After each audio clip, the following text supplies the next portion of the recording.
for joining us, everyone, for the ANA eLearning Academy.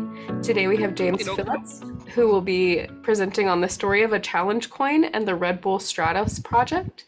If you have any questions during this program, please put them in the chat in the Q&A, and I will read them to James at the end. And without further ado, here's James. Alrighty, so my subject today is the Red Bull Stratos project. The Red Bull Stratos project was a project launched by a company, a Red Bull company, financed by the Red Bull company, and actually done by a company called Sage Cheshire. And the attempt, the idea of the Red Bull project was to break the world record for the highest free fall. The old record was around 80,000 feet. And I'll cover that more into detail here in a minute. But rather than have me tell you what the Red Bull Stratos project entailed, I have a short video, and I'll run that now, and that will actually show you exactly what it looked like. We got to get Felix off the ground safely and not tear the balloon. And we need optimum conditions. So as the weather person here, we're going to be very, very, very picky. Right conditions. Felix has completed his physical. I've been working 4 years on the program. I believe in what Felix tried to do, test the next generation full pressure suit. And I'm just delighted to be a member of the team. This is mission control at this time. Felix is departing his Airstream trailer to be strapped into the Stratos capsule.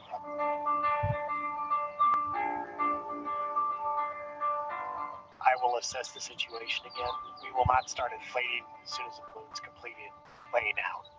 So there'll be another small hold. T-minus 1 hour, 13 minutes. We're going to go on hold. Chuck Yeager was the first man to go supersonic in an aircraft.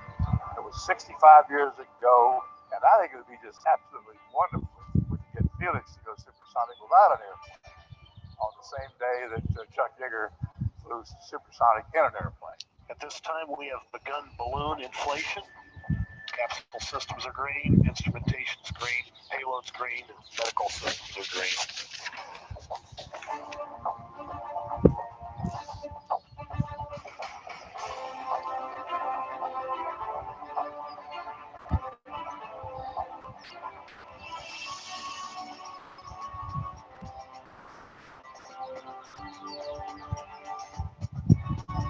There's the release, and there's the applause, a successful rise.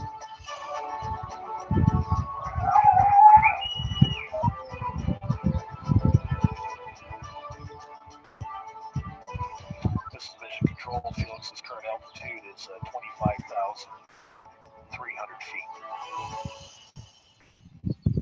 We're at 108,000 feet.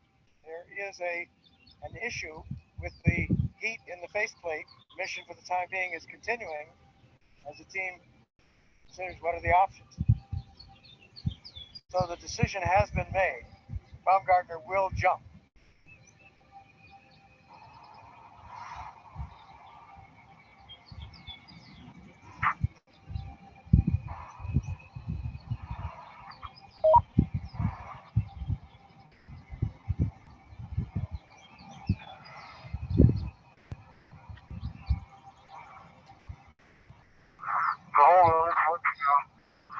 Sometimes your estimate is really high.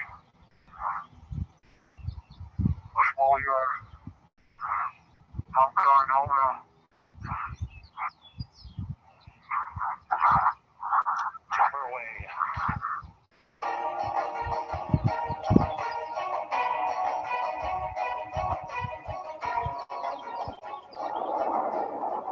Speed 650 miles per hour.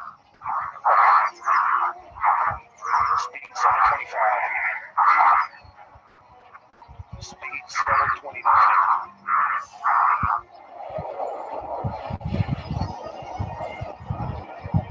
Felix in a stable descent.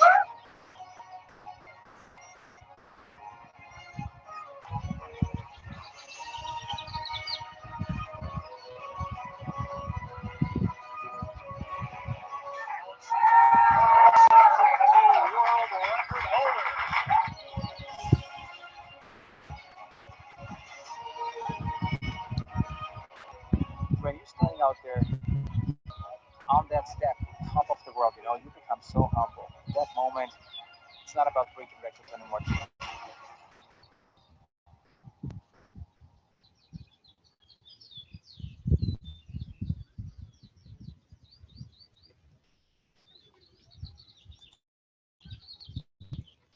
All right, so that's that was the end of the actual Red Bull attempt. All right, Red Bull Stratos got its project, got its in the 19 or not the Red Bull high altitude parachute jump, and he got it started in the 1960s when Kittinger, who was in that video right there,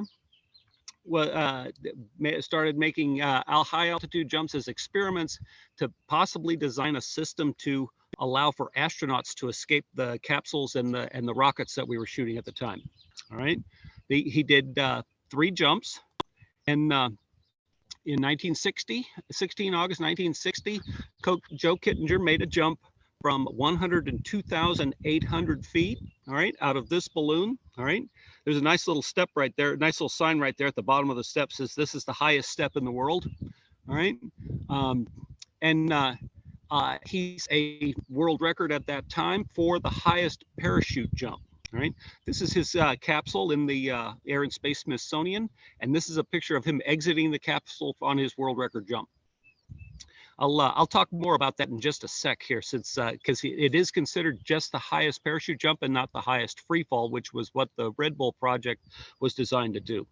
All right, Kittinger reached a maximum speed of 614 miles an hour, much slower than the Red Bull project ended up obtaining. If you've ever heard the name Kittinger before, it's also because he is the first person to solo the Atlantic in a balloon. So he is a fairly famous person. All right. Just to give you an idea how dangerous this stuff is, in about 1962, Nick Piantanita decided to try and break the record, that 102,000 feet, using on a budget. Right, he was a New Jersey truck driver, using surplus materials, surplus for the box, for the capsule, the balloon. He even bought a surplus spacesuit to do it with, and this is him lifting off. He made 3 attempts. The first attempt, he only managed to get to 16,000 feet, and when the wind shear tore his balloon and destroyed it, and he had to bail out and landed in the city dump in New Jersey. Kind of inglorious there, I'm afraid. His second attempt, he actually managed to get to 127,000 feet, and unfortunately, one of the connectors on his oxygen system was frozen. He was unable to disconnect from the oxygen system in the capsule, and his ground crew cut the capsule away from the balloon, and he actually landed in the gondola. So he on his third attempt, unfortunately, he suffered an emergency with his probably the faceplate of his suit. He instantly decompressed at about 57,000 feet, and he lingered in his crew cut the gondola away from the balloon, and unfortunately he was brain dead by the time that he landed on the ground. He suffered in a coma for about 4 months before he finally passed. So it gives you an idea how dangerous some of this stuff is. All right, the recently, just in the news, we had an incident where they tried to do a tandem jump, a high altitude tandem jump, not anywhere near this altitude, but at 41,000 feet to set a new high altitude record for tandem jumping. And one of the tandem instructor that was doing the jump suffered oxygen deprivation and was also killed. All right, and that just happened about 6 months ago. So as you can see, anything above 29,000 feet is extremely dangerous. All right, so let's talk about the coins, though, since that's exactly what we're here to discuss. There were 4 coins involved in the Red Bull Stratos project. All right, the very first coin is this one. And oh, I'm sorry. These are the logos for both Red Bull Stratos and the Sage Cheshire Aerospace Company, and they figure prominently on the coins and all of the gear. The coins were actually done and designed by Sage Cheshire. Red Bull had nothing to do with the coins themselves. Red Bull was actually mostly the money of this project, and didn't have anything to do with the design of the equipment or anything like that. So all of the coins were designed by Sage Cheshire. This was the very first one that they did, and these were likely made to be given out as like promotional items at fundraisers, and the senior staff, and that could give them to friends and that sort of thing. As you can tell, it's fairly rudimentary. There's nothing fancy on this. It just says mission to the edge of space, Stratos. It wasn't even called the Red Bull Stratos project in those days, although you can see the Red Bull logo on the spacesuit that he's wearing. All right, the capsule there obviously is very much a concept and not anywhere near what it ended up looking like. The back of all four of the coins, all right, looks like this. All right, this logo with the smiling thing here. This is a play on the disappearing Cheshire cat from Alice in Wonderland. All right, the company, of course, Sage Cheshire Aerospace, excellence, and then it has their .com logo at the bottom there, and for their website. All of the backs of all four coins are all of this same design. Right. Okay, so there were 3 live jumps made as part of the project, and that was what was planned. All right, there were 4 attempts. However, the first attempt at a live jump was canceled after a gust of wind carried off the balloon while the ground crew was monitoring the winds inside a command trailer. All right, that was a $300,000 mistake, and it took some time for the Red Bull team to recoup that kind of money and get on with the project again. Right? And I think there was actually more damage, and I'll talk about that in a minute. All right, so this is the second coin, all right, that was produced. And this is the one that provided me the most information for this lecture, all right? If you read the clues on these coins, you can learn quite a bit as far as the whole project itself. There are no production numbers for these coins, so I have no idea how many were made. I would consider them very scarce. I've only seen 3 other coins on eBay, and of course I bought all 3 of those since I needed them for my project here. The names that are on this one: Felix Baumgartner, of course, at the top, the actual jumper. All right. Then there's Joe Kittinger, previous high altitude record holder. All right. And there were 2 names here: Bill Weaver and Eugene Andreev. When I first got this coin, I assumed that that those were technical people involved with the project, or as far as building the balloon or the suit or something along that line, and that they had given them credit on the coin. Right. I'll talk more about that in a second, since I was absolutely totally wrong. All right. So this is the first attempt at a manned jump, 71,581 feet. Everything pretty much went flawlessly. There was no problems with it. March 15th, 2012. And of course, the back is the same as the back of the other coins. However, hang on a second, let me turn the page here. All right.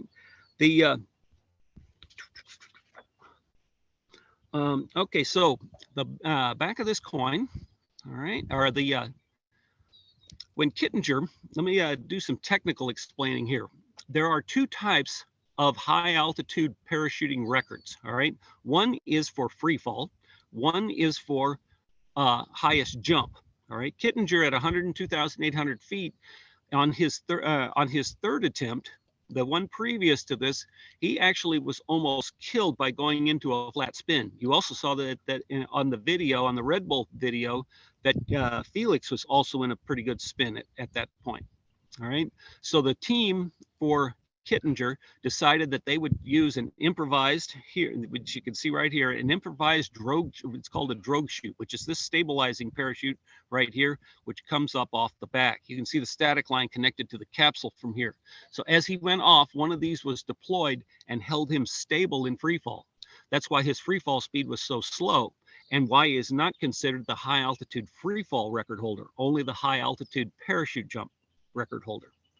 All right, and that makes a big difference, which I'll cover here in a little bit else as well. All right, now the man that did hold that record, all right, Kittinger went on his third jump, went to 76,400 feet. This man, a Soviet cosmonaut, actually set the record 2 years later and beat that by going to 80,380 feet. All right, this is Yevgeny Nikolaevich Andreev. They Americanized his name so that they could get away with putting it on the coin, it would appear, as Eugene Andreev. And but he was when they researched the records, they found out that he was actually had been for almost 40 years, the world free fall record holder. All right, by going to just a little over 80,000 feet. The capsule on the right here, this is the capsule that he jumped from. This is stored in a warehouse museum in Russia. I'm not sure exactly where. This is the only picture that I could even find of it online. All right. And this is a picture of him probably in about 60s, I would figure. But he is wearing his, he was given the Order of Hero of the Soviet Union, which is the equivalent of their Medal of Honor for doing the 80,000-foot jump. And he did actually free fall. He did not have a stabilizing drogue. So he held the world record for a long, long time. You'll also notice that this capsule bears a great similarity to the capsule that was depicted on the first coin. So they may have used his design as far as inspiration as when they went to design the capsule itself. Okay. All right. The other name that was on that coin is Bill Weaver. All right. Bill Weaver is the first man to survive an ejection from an aircraft flying at supersonic speeds. This is him actually standing in front of the SR-71, which almost killed him. You'll notice that it's a two-seater, so it's a trainer aircraft, one of only one or two built, if I recall correctly. And him and his co-pilot took this thing up. They were flying, and the idea was they were introducing a small inlet into one of the engines to ram air into it at high altitude to see if they could get better performance out of the engine. All right, so it had a small slap that they would open in flight to ram air into that engine. All right, well, they're flying along at Mach 3, and they open that flap, and it rammed air so hard into that engine that the engine flamed out and exploded. It literally disintegrated in flight. Because the other engine was still running, it caused an amazing spin on the aircraft, and literally the aircraft disintegrated around them. All right. He did not eject. He was knocked unconscious before him or the co-pilot could eject. So the aircraft actually ejected him. All right. He woke up, came to from being knocked unconscious, and realized that he was falling. He could feel that he was falling, and but his face mask on his suit right there had totally frozen over, and he couldn't see anything. So he was groping blindly, trying to find the ripcord of his emergency parachute, when the automatic opener on the emergency parachute operated and opened. He then was able to clear the visor, and he looked around. He saw his co-pilot also under parachute about 2 miles away, and he was very severely hurt. You know, he had some pretty severe injuries, but he did manage to survive. He wrote a book about his adventures later. Unfortunately, his co-pilot was killed, and even though he was under an open parachute, the ejection from the aircraft actually killed his co-pilot. So he was the first person to actually survive an ejection from an aircraft flying at Mach speeds. Right? And that's why his name is on this coin. He says, I'm not real sure exactly why they picked these particular names to be on the coin. Perhaps it's possible that all of them achieved supersonic speed at some point, but although Joe Kittinger never came close, all right, mathematically, you have to exceed 80,000 feet for the air to be thin enough to exceed supersonic speed without an aircraft. So I don't know why Kittinger's name managed to get on here. All right, you'll notice that that this also has the altitude 71,581 feet, which was the test altitude that they were going for or trying to achieve, as far as the project. All right. All right, this is the second live jump, the third coin. All right, this coin I do not have. This coin was actually posted online on a motorcycle website, an off-roading motorcycle website, and the man that owns this coin was a specialized welder that currently does motorcycle frames, but at the time he was hired by Sage Cheshire to design the capsule, or to build a capsule to weld the thing up. All right. They gave him the challenge coin after this flight as a token of their appreciation. One of the engineers did. Now, since this was the actual third attempt, all right, remember the first one, the balloon was swept away. It's likely that there was much more damage than just the balloon. They may have destroyed the capsule and needed to rebuild a second capsule because he did not build the first one, is what he said. So according to the notes that he posted online to me.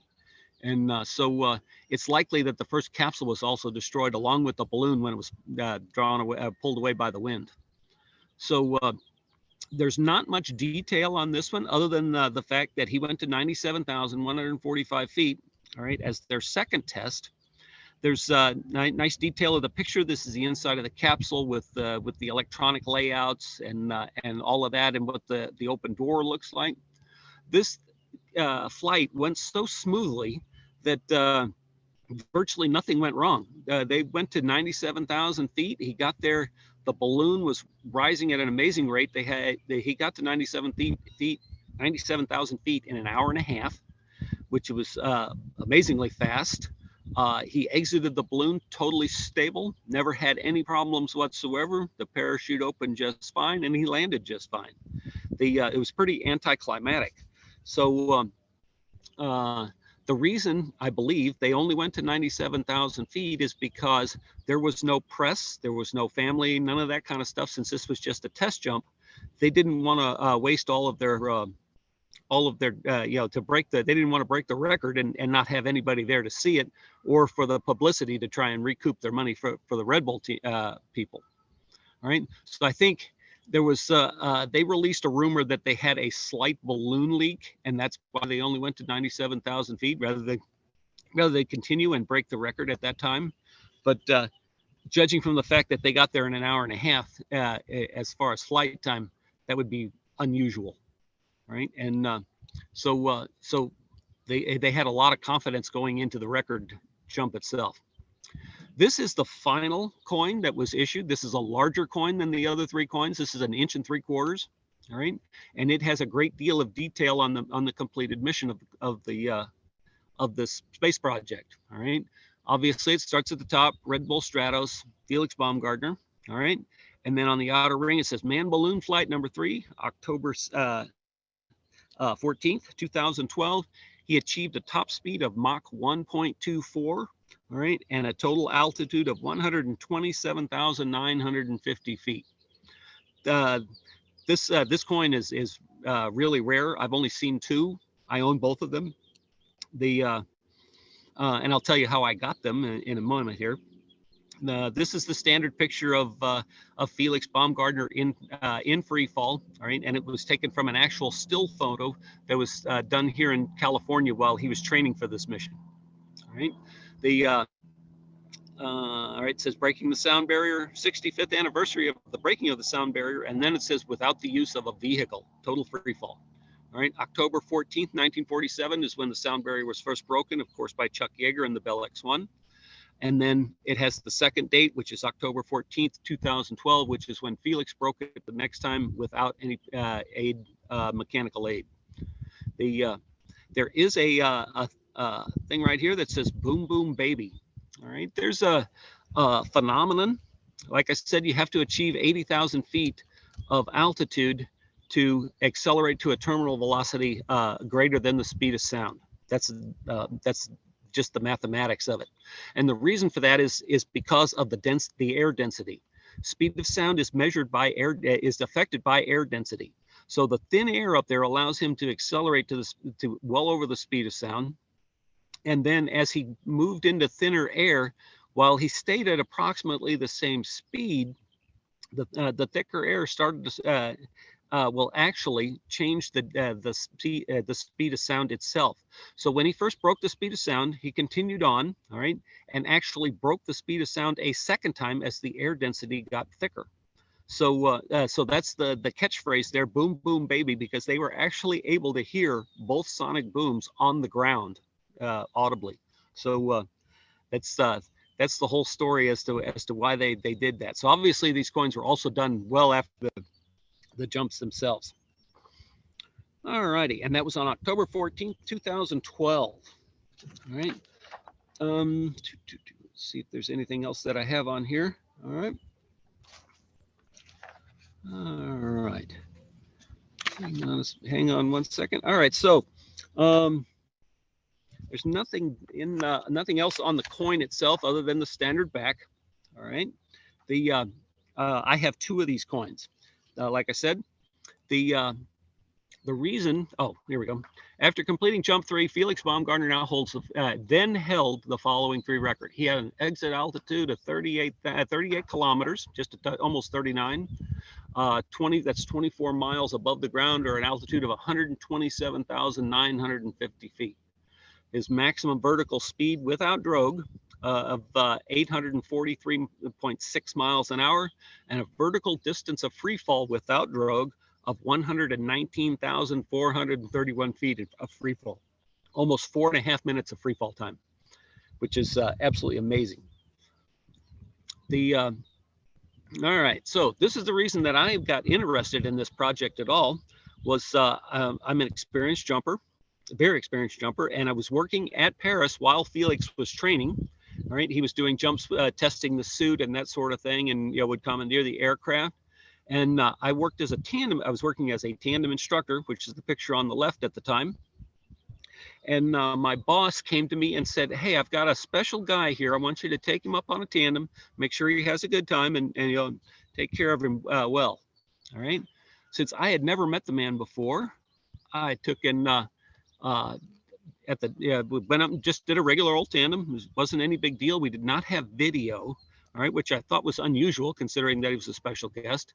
But this man on the right, that is Art Thompson. Art Thompson is the actual technical director for Sage Cheshire and was the project manager for the entire mission. All right, he helped design the balloon, had final say on the capsule, final say on the suit. So he was a very important man when it came to the Red Bull Stratos project. All right, and he travels the country now doing motivational speaking on his time with Red Bull. Now, because he's a very important kind of guy, he's not allowed to indulge in high-risk sports. So when I took him on this tandem, he had actually never made a parachute jump, even though he was the project manager of this whole thing. So that's why there was no camera allowed. He didn't want any of this to get back to Sage Cheshire and have them find out that he had actually taken any kind of risk himself, because he is the project manager for a number of things for Sage Cheshire, and they would have been really mad if he had gotten hurt and they would have had to delay anything, or God forbid, be killed and have to restart any of those projects. So, however, later on, we did a fundraiser for the Skydiving Hall of Fame, and I was able to finally get some pictures of me with him. All right. I know that the guy on the left here, this little smiling guy that's photobombing the picture, looks a great deal like Joe Kittinger, but that is not. That is actually Lou Sanborn. At the time, he was the oldest active and current skydiver, and as far as I know, still is. He's 94 now. He was probably in his 90s, just turned 90, maybe 91 when this picture was taken. But that's me with Art Thompson. 2 years after I took him on a tandem, he still remembered me and was very grateful. And when we completed that tandem, Art was so grateful that he actually gave me the first of those challenge coins, one of the completed mission coins that I have. All right, I have since found another completed mission coin on eBay, and which is one that I also own. All right, so all records are designed to be broken. All right, and so what's going on? So since this record was actually set in 2012, all right, there have been other projects since then. All right. In 2014, Alan Eustace, the senior vice president of Google, all right, decided that the capsule itself would be redundant. So he just designed a rigid suit, pressurized rigid suit, and suspended that from a balloon. And then he went to 135,890 feet. All right. Now, because of the rigid suit, he was unable to use any kind of normal free fall techniques to control himself in free fall. You fly yourself around basically in free fall by your upper torso and using your hands and legs to control yourself and keeping yourself stable in free fall. And since he wasn't able to do that using this rigid suit, when he was released from the balloon, they actually suspended a drogue, released a drogue behind him, which kept him stable in free fall. All right. So while he does have the highest parachute record at 135,000 feet, he does not have the highest free fall record, which is still Felix Baumgartner at 127,000. Right? Because of the drogue, he barely exceeded the speed of sound at one point, I believe. I don't think he actually did it twice like Felix did. And because of the drogue, he also had a shorter free fall time, which also he does not own the record at 4 minutes and 22 seconds.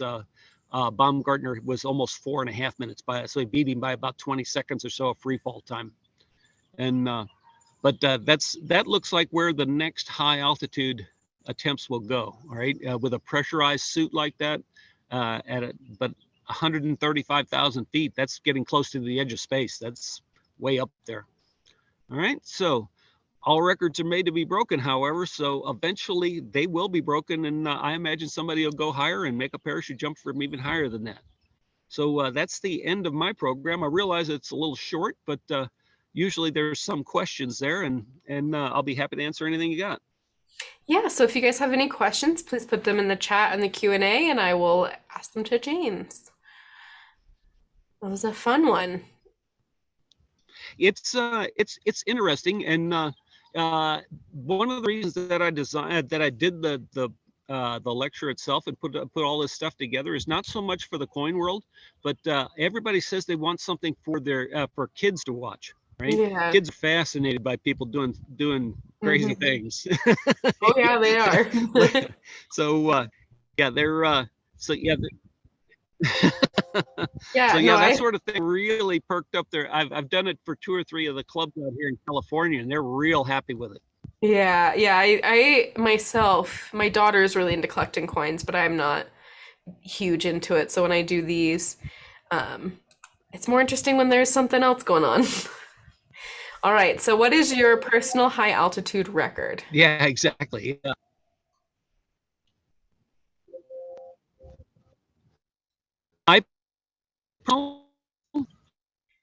I have gone to 20,000 feet in a fully designed aircraft that had